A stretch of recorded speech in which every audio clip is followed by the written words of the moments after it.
Michael, this is a very interesting possum skull you have here. I'm really interested in the teeth because they're not quite what I expected. Can you tell me about that? Well, you know, I'll talk about it in two different viewpoints. One is social tolerance for possums, okay? Because those teeth have a lot to do with how tolerant people are in our society, okay?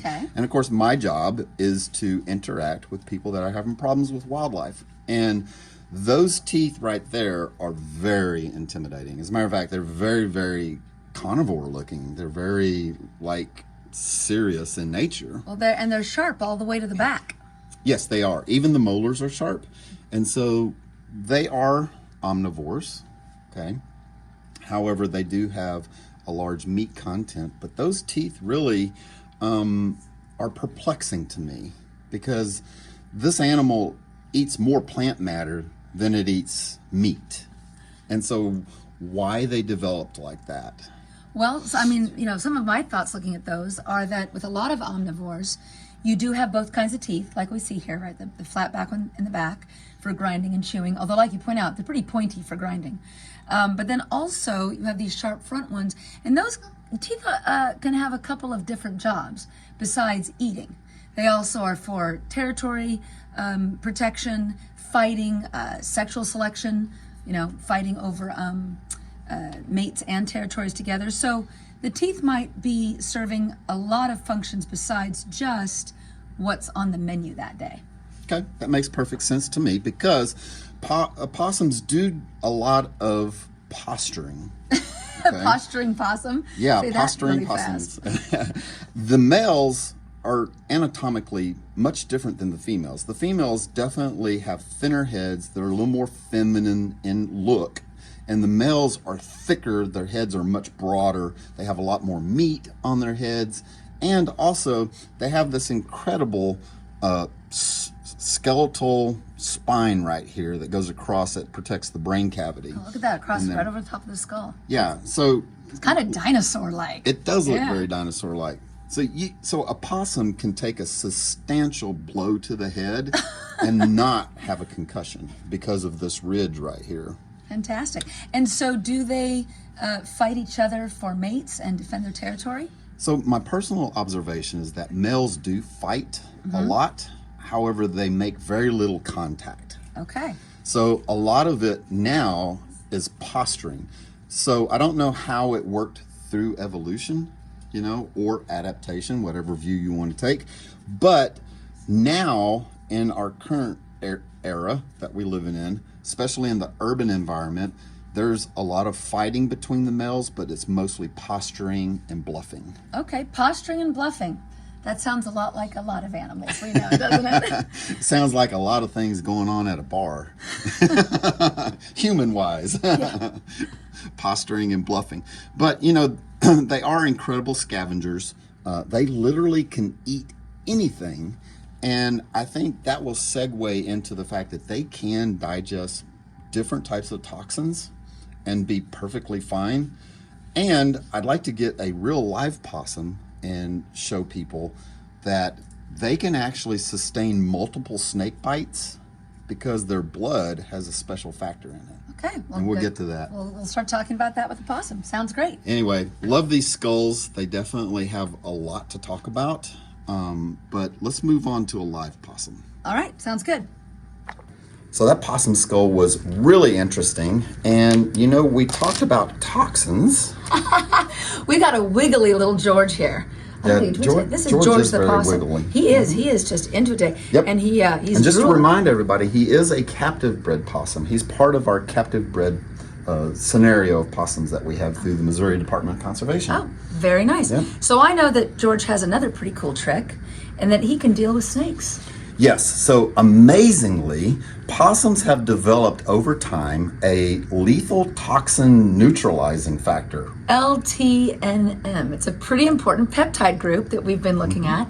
And they can handle how many bites of a snake? So I don't know how much quantity of venom it is. Some sites that say that they can take 20 bites. But I know that like a western diamondback rattlesnake, one, wouldn't bite a possum 20 times. And two, doesn't have enough venom quantity to do anything with 20 bites. Like after the third bite, he'd be completely dry. So who knows? But what really is happening is so they call it a factor. You know, it's a lethal toxin neutralizing factor because it's several different proteins within the blood, and some of them do different things. Yeah, I know that they can bind to the different toxins and neutralize them. Right. So that a lot of the ways venom work is to make blood clot really fast. The worst of these, it's a snake keeps me out of Australia, is the taipan. I think that's what it is, the taipan. And it will turn your blood to sludge in a matter of seconds. I don't want to get bit by that. No, and venom's kind of a strange evolutionary history because venom evolves multiple times with lots of factors to it that things that you use anyway, right? Like you have, hormones in your body that raise and lower your blood pressure or that clot your blood. That's good. You get cut, you need to make a scab. Right. But venom is where you take that ability and then they weaponize it. Exactly. Right? So you took blood Weaponize clotting and you weaponize it. What if you said, "Oh, I have a hormone and it raises blood pressure or lowers blood pressure," and then you put it into your venom, and now you drop the blood pressure of your prey. Well, have you ever had your blood pressure drop? It sucks. You fall down real fast. Yeah, you do. So it's weaponizing basically biochemistry that the animal already has. And so I kind of like that the possum is like, okay, well, I'm just going to do it right back to you. That's right. And so some of the possums' He did a circle. peptides will actually prevent the venom from clotting inside their system. And then other peptides that they have and other proteins actually bind to the venom and then neutralize it. Send it right out. And then there's a few other things that are going on there too. So what you're seeing there is like an arms race. This is what you see between predator and prey interactions, right? They figure this out, and they figure this out, and they figure this out, and who wins? I don't know. But possum, this is really impressive to be able to take a snake bite and keep It really is. I could not do that. Now possums are extremely durable. Like they are tough. Well, it They are sounds very like tough. it. They can eat stuff that would kill other things. They can take snake bites and not die. Well, and you mentioned with the skull, they can take quite a whack to the head. Oh, I've seen Dobermans just crunch a possum up, and I could hear crunching, and then turn your head, and the possum's gone. Just got up and left after he did his little. Who knew you guys super. were so tough? But it all comes with a price. Okay. It comes with a serious price. What's the price to a possum? They only live for 2 years. So they're short-lived. Very, very short-lived. Live fast, die young, be a good-looking corpse. Very James Dean. How that goes. So if a possum lives 3 years, it's ancient. That's an ancient possum. That's an ancient possum. Most possums don't make it past their first winter. Okay, well, I'm really glad that we have them for the time we do. Yeah, we do. Because they are so helpful in our cities with parasite and bug control and... Well, people love them. But I'm really interested in how did we get them? So this is an interesting story because, of course, probably one of the things most people know about possums is they are marsupials. But where are all the other marsupials in the world? Australia, right? Yeah, they got all the cool stuff there, right? But we get one. We get one marsupial. And that's because you got to think over millions of years and the way that marsupials moved across the continents and in a very different looking world. So you got to go back to when the continents were squished together, and it was you lost your possum. No, I got it.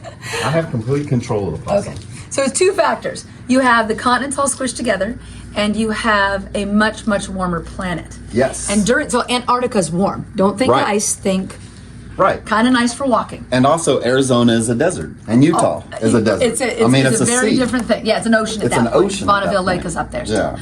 So during that time, the marsupial ancestors, so not opossum, but ancestors, evolved in Asia, walked down and around to what we now call North America and South America, and then they all went extinct except for the ones in South America. The ones in South America went two directions. Most of them went to Australia, and then the South America ones died out. And then Australia broke off, so now you've got marsupials over there.